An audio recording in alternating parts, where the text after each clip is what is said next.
नमस्कार दोस्तों, मेरा नाम है सुखदेव और आप मेरा चैनल देख रहे हैं जॉब तक। दोस्तों आज हम बात करेंगे इंडिया ऑप्टेल लिमिटेड की तरफ से फिर से नया रिक्वायरमेंट आई है उसके बारे में, जो कि मिनिस्ट्री ऑफ डिफेंस के अंतर्गत आता है और kind of as a ordnance factory के यूनिट्स है। ठीक है, इसके यूनिट की तरफ से दोस्तों कुछ दिन पहले भी वैकेंसीज आया था। आई थिंक 1-2 मंथ हो गया। उनका रिजल्ट भी आ चुका है और उनका अभी स्किल टेस्ट वगैरह हो रहा है, जो कि था टेक्नीशियन पोस्ट के लिए। फिलहाल फिर से इसमें रिक्वायरमेंट आया है एज ए टेक्नीशियन के लिए। आईटीआई इसका इक्विवेलेंट कोई कोर्सेस है तो अप्लाई कर सकते। लेकिन इसमें जो एलिजिबिलिटी है वो थोड़ा अलग टाइप का है। आप अगर उन क्राइटेरिया को फुलफिल करते हैं तो आपको अप्लाई करना चाहिए, अदरवाइज आप इसकी भी कर सकते हैं। ठीक है, हालांकि वैकेंसीज कॉन्ट्रैक्ट बेसिस है, बट आपको फुल टाइम इसमें रखेगा। ऐसा नहीं कि 1 साल 2 साल करके आपको वहाँ से हटा दिया जाएगा। ठीक है, कॉन्ट्रैक्ट बेसिस है बट अब फुल टाइम है। जितना दिन तक आप वहाँ पर काम करना चाहोगे कर सकते हैं। ठीक है, तो सारा डिटेल्स इस वीडियो में बात करेंगे, तो बिना स्किप के वीडियो को अब तक एंड तक जरूर देखें। वीडियो को एक लाइक करें, अपने दोस्तों में भी शेयर करें, चैनल को सब्सक्राइब करके बेल आइकन को जरूर प्रेस करें। तो चलिए स्टार्ट करते हैं वीडियो को। तो जैसे दोस्तों आप यहाँ पर देख सकते हो, ये इसकी ऑफिशियल नोटिफिकेशन, ये वैकेंसीज इंडिया ऑप्टेल लिमिटेड की तरफ से आया है, जो कि government of India enterprises, Bharat सरकार का उद्यम अंडर मिनिस्ट्री ऑफ डिफेंस, रक्षा मंत्रालय के अंतर्गत आता है। और यहाँ पर देख सकते हो advertisement for engagement of super inverted employees of units of IOL on fix term contract basis. ठीक है, और ये इसका एडवर्टाइज नंबर यहाँ पर देख सकते हैं। ये वैकेंसीज हालांकि कॉन्ट्रैक्ट बेसिस है, बट आपका फुल टाइम एज रहने वाली है। लेकिन यहाँ पर जो वैकेंसीज है ये यूनिट्स वाइज की वैकेंसीज है, यानी कि जहाँ से इस यूनिट्स में आपने अगर काम वगैरह किए हैं उन्हीं के लिए वैकेंसीज आपका ऐसा रहने वाली है। सभी के लिए आई थिंक नहीं है वैकेंसीज। ठीक है, इंडिया ऑप्टेल लिमिटेड यानी कि IOL is a public sector undertaking under government of India, ministry of defence with corporate headquarters at Raipur, Dehradun, Uttarakhand. ठीक है, तो ये प्लांट आपको लोकेटेड है वो आपका देहरादून में है और जॉब लोकेशन आपका देहरादून ही रहने वाली है। ठीक है, अब यहाँ पर जो वैकेंसीज है वो आप यहाँ पर देख सकते हो दोस्तों। अलग अलग पोस्ट के आधार पर आपका अलग अलग क्वालिफिकेशन भी यहाँ पर रखा गया है। तो सबसे पहला जो पोस्ट है दोस्तों आपका प्रोजेक्ट मैनेजर की है। और यहाँ पर जो नंबर ऑफ पोस्ट की बात करें तो 5 वैकेंसीज है, जिसमें जनरल की 4 है, OBC का 1 है। और मैक्सिमम एज लिमिट की बात करें तो यहाँ पर 62 ईयर तक आपका एज लिमिट यहाँ पर रखा गया है दोस्तों, यहाँ पर देख सकते हो। ठीक है, 62 ईयर्स तक इसका एज लिमिट यहाँ पर रखा गया है। और यहाँ पर एलिजिबिलिटी अच्छा से ध्यान से देखिएगा दोस्तों। ठीक है, फर्स्ट ऑफ ऑल यहाँ पर जो पॉइंट दिया 1 में, individual retired from junior works manager level. दूसरा condition, employ with performance of above average during the last 3 years of their service would only be eligible to be engaged। ठीक है, third point है, only those who retired from the service and attending the age of superannuation would be eligible to be engaged on contract basis। Person retire under the optional retirement, voluntary retirement, medical termination, resignation and termination on disciplinary ground will not be eligible to be engaged। ठीक है, तो ये vacancies किसके लिए है?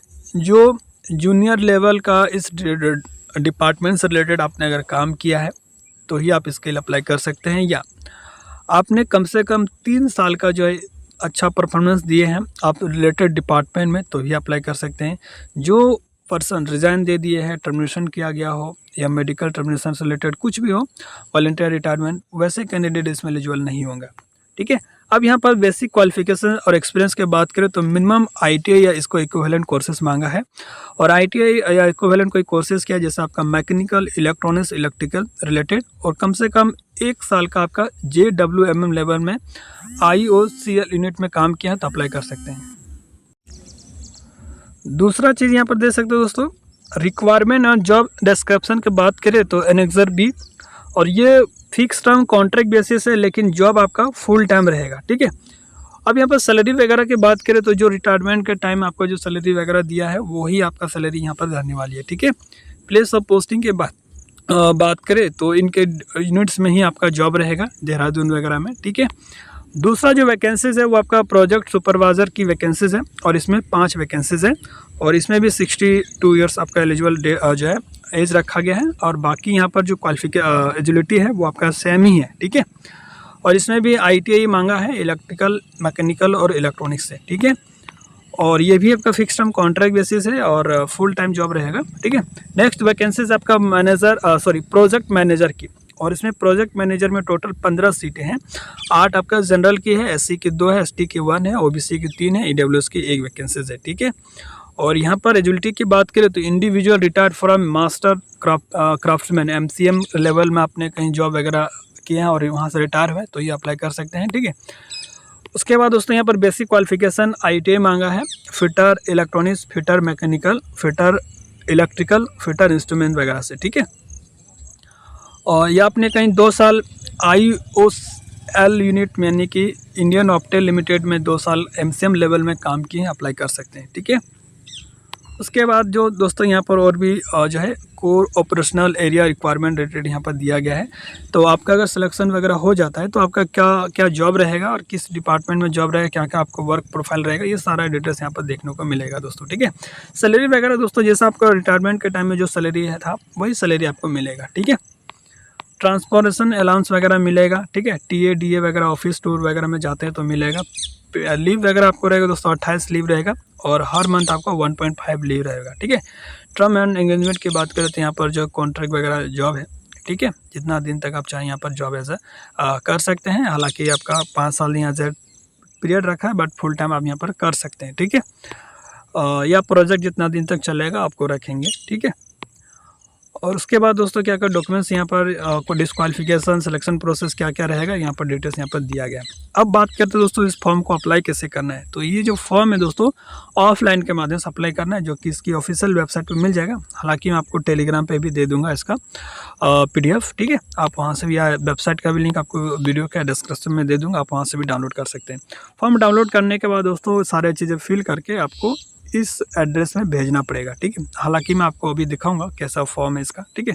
और आज ही ये नोटिफिकेशन रिलीज़ किया गया तो आज से आप काउंट कर लीजिए 21 डेज़ के अंदर ही इसको प्रिंट आउट करके सारे डिटेल्स फिल करके आपको सेंड कर देना स्पीड पोस्ट के माध्यम से, ठीक है। ये सारे डिटेल्स यहाँ पर देख सकते हैं। तो जो भी कैंडिडेट एलिजिबल होते हैं, हालांकि सारे कैंडिडेट एलिजिबल नहीं होंगे, लेकिन जो इनके रिलेशन वगैरह कोई ऐसा है तो आप उनको ये वीडियो शेयर भी कर सकते हैं। और ये दोस्तों इसका एप्लीकेशन फॉर्मेट है, यही इस एप्लीकेशन फॉर्मेट डाउनलोड करके स्पीड पोस्ट के माध्यम से आपको सेंड करना है दोस्तों, ठीक है। तो सारा चीज़ें बता दिया दोस्तों। ऐसा कोई वैकेंसीज आ रहा है तो आप लोगों को अपडेट करना पड़ता है। हालाँकि आप अगर इस तरह से जॉब वैकेंसीज नहीं चाहते हैं कि डिपार्टमेंट वैकेंसीज ना अपडेट है तो मुझे कमेंट करके बता सकते हैं। अपकमिंग अगर डिपार्टमेंट कोई वैकेंसीज आता है और ओनली एलिजिबल डिपार्टमेंट वाला होता है तो मैं वीडियो नहीं बनाऊंगा, ठीक है। क्योंकि ITI के कैंडिडेट बहुत सारे ऐसे होते हैं कि बहुत सारे डिपार्टमेंटल वगैरह वैकेंसीज को अप्लाई नहीं कर पाते हैं, ठीक है। तो ऐसा अगर होता है इन फ्यूचर में और आप अगर कमेंट करके बताएंगे कि ऐसा वैकेंसी नोटिफिकेशन नहीं बताइए तो मैं नहीं बताऊँगा। ऐसा वैकेंसी बताऊँगा जो सबके लिए एलिजिबल हो और सभी अप्लाई कर सकते हैं, ठीक है। फिलहाल के लिए इतना ही, मिलते हैं नेक्स्ट वीडियो में, तब तक टेक केयर। जय हिंद और वंदे मातरम।